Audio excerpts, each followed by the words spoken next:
Welcome to ESGX Live, the community for information and education that inspires collaboration and action. This week, we're exploring what we can each do to help address the ever-growing refugee crisis. Imagine not having a home, perhaps not even having a home country. If you were lucky, you would have been able to gather up what you could carry before you left and then travel, sometimes on foot, often in great danger, into the unknown to try to find a safe place to live. Around the world, there are about 70 million displaced people. That's roughly 1% of the world's entire population. If they were a country, they would form the world's 20th largest nation, larger than France, or the UK, or Thailand, or Italy. Just over 40 million of these are internally displaced, i.e. seeking refuge somewhere in their home countries. The other 30 million are international refugees and asylum seekers. Some are old, some are young, they're men and women, boys and girls. They are all people with stories to tell and talents to share, people with capacity to create art and music and new scientific inventions and new businesses, new opportunities for others as well as themselves, capacity to care for others and to inspire others too. And yet through no fault of their own, they lack access to the most basic resources and security that many of us take for granted. They come primarily from Latin America and Africa, the Middle East and Asia.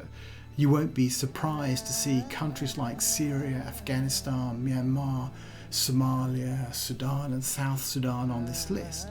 But they also come from Nigeria and Rwanda and Colombia, Pakistan and India and others too. Most refugees are hosted in neighbouring countries, placing a huge burden on those host nations. And the COVID-19 crisis has added a whole new layer of complexity to these challenges, inhibiting both financial and other forms of support from reaching those who are so much in need. And the numbers are growing year by year. Barely 1 in 20 of internally displaced people were able to return home in 2018. And barely 1 in 50 international refugees were able to do so. Newly displaced people outnumber those returning home nearly 5 to 1. And all around the world, there are particular challenges for women and children, particularly pregnant women. But what if, from a different perspective, we could see this as a tiny problem rather than an enormous problem, and a huge opportunity rather than something where there was no solution at all? We're talking about finding a better way to look after just 1% of the world's population.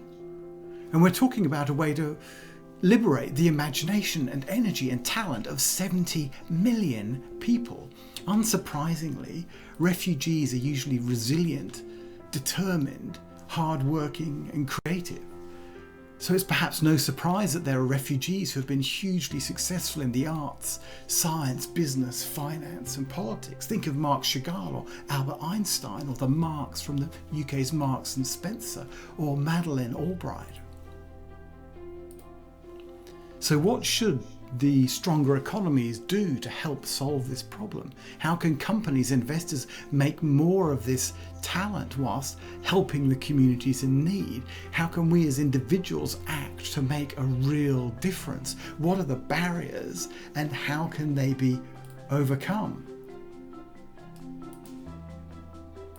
I left Iran as a refugee when I was 10 years old with my mom, my dad and my little brother. Of course, there were some problems. My parents had a really rough time finding a job, but once they managed to find a job, I think that a lot of things just started going much better for us. Of course, employment And the opportunity to create businesses and create your own opportunity is incredibly important. In this special edition of ESGX Live, we'll be joined by Stefan Lindstrom, the Finnish Consul General in Los Angeles, the world's most dynamic economy and most diverse community, which has thrived on immigration. Fatoumata Kaba, who's on the front lines of the UNHCR's refugee efforts in West Africa. Tim Docking from the Refugee Investment Network in New York, which connects impact investors with refugee-related projects. Sindhu, Janakiram and Ignacio Paullier, who are creating an innovative and award-winning ETF, and Mendy Marsh from Voice, who will talk about how we can help address the particular challenges faced by women and children. As always, ESGX Live will be as interactive as we and you can make it. To join this free online event, register at esgx.org, and if you do, you can connect with other attendees at the event, ask your own questions, contribute to the discussion and help identify the actions we can all take. We're also delighted to welcome guest host Cassandra Kelly, co-founder of Pottinger, Sea Change and the Glass Elevator, a founding member of the European Union's Global Tech Panel and chair of the Treasury Corporation of Victoria. We're grateful also to Doug Heskey from New Day Impact Investing and of course Pottinger and Hip Investor for their ongoing support. We very much look forward to you joining us, so please visit esgx.org for more information.